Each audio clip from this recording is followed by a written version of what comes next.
Dans ce module, tu vas découvrir quelques outils que nous allons fréquemment utiliser. Lorsque vous pointez votre souris sur une icône, Photoshop donne un petit aperçu qui montre à quoi sert cet outil. Je vais vous faire une présentation rapide de quelques outils que nous allons utiliser fréquemment dans ce cours.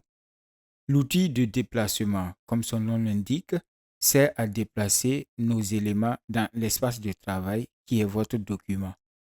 On peut se servir de cet outil pour modifier la taille d'un élément ou lui faire subir une rotation. Tout ceci en fonction de l'icône qui se présente quand on pointe la souris à l'extrémité de la sélection. Pour modifier l'échelle, je pointe la souris à l'extrémité, peu importe l'icône qui s'affiche. Je fais un clic pour rendre ma sélection prête à la modification. Les limites de ma sélection deviennent plus grandes, puis je viens à n'importe quelle extrémité pour faire apparaître l'icône de flèche oblique ou horizontale à double sens. Et je maintiens un clic avec l'icône sélectionnée, je glisse la souris vers le centre ou vers la gauche pour réduire la taille et vers la droite pour augmenter sa taille. En maintenant aussi la touche Shift, vous pouvez modifier par la même occasion sa structure, ce qui est fortement déconseillé en graphisme. On valide avec la touche Entrée pour quitter la sélection ou sur cette icône. Pour la rotation, c'est le même processus. C'est avec l'icône de flèche à double sens courbée. On valide avec la touche Entrée du clavier ou sur cette icône. Pour le déplacement, il suffit de maintenir un clic sur l'objet en question et de bouger la souris pour le déplacer ou faire la même chose que le précédent, mais maintenir un clic sur l'objet en question et bouger la souris pour le déplacer.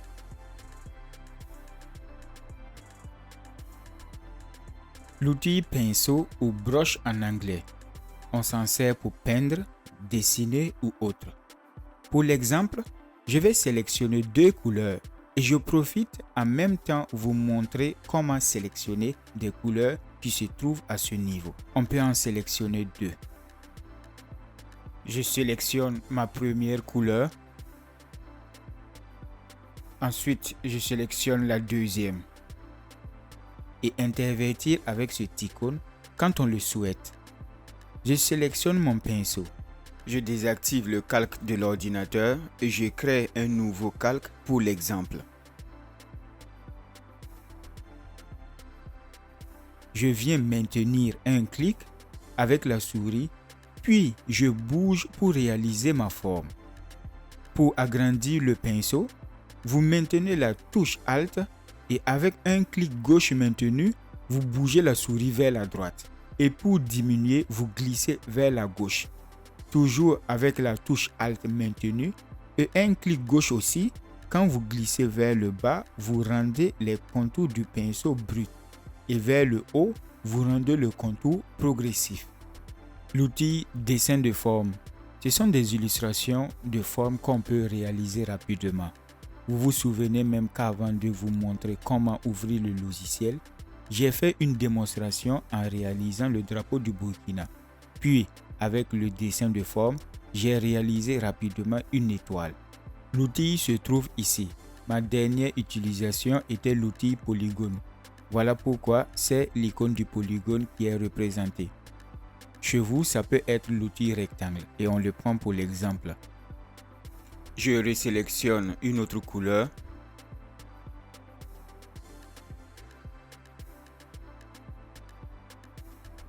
Je viens sur mon espace de travail, je maintiens un clic et je glisse la souris pour réaliser un rectangle. Alors pour un carré au lieu d'un rectangle comme je le fais, il fallait en même temps rester appuyé sur Shift.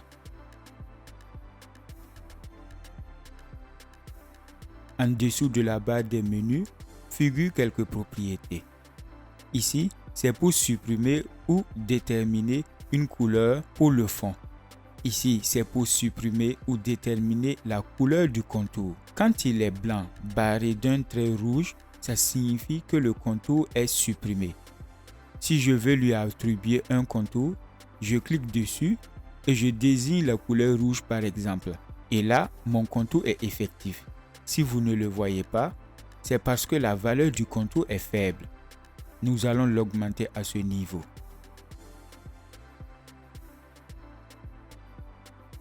Je peux aussi changer la couleur du fond ou carrément le supprimer. Je peux supprimer aussi le contour ou carrément lui réattribuer de la couleur. À gauche, à ce niveau, nous remarquons aussi l'apparition d'une fenêtre de propriété pour l'outil. Survolons ensemble. Dans cette fenêtre, nous pouvons arrondir les contours. Continuons en sélectionnant cette fois-ci une autre forme. Prenons par exemple l'outil ellipse. Pour l'outil dessin de forme, si vous ne voulez pas modifier la structure de votre forme, il faut rester appuyé sur Shift.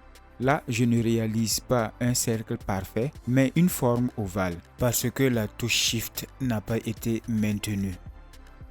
Pour un cercle parfait, je dois rester appuyé sur Shift quand je réalise la forme comme ceci. Je vais supprimer tous les calques que je viens de créer en les sélectionnant dans la fenêtre des calques, puis à l'aide de la touche supprimer du clavier, je réalise cette suppression. Pour le dernier exemple, nous allons recréer l'étoile comme au début du cours. On prendra l'outil polygone, ensuite le personnaliser dans sa fenêtre de propriété.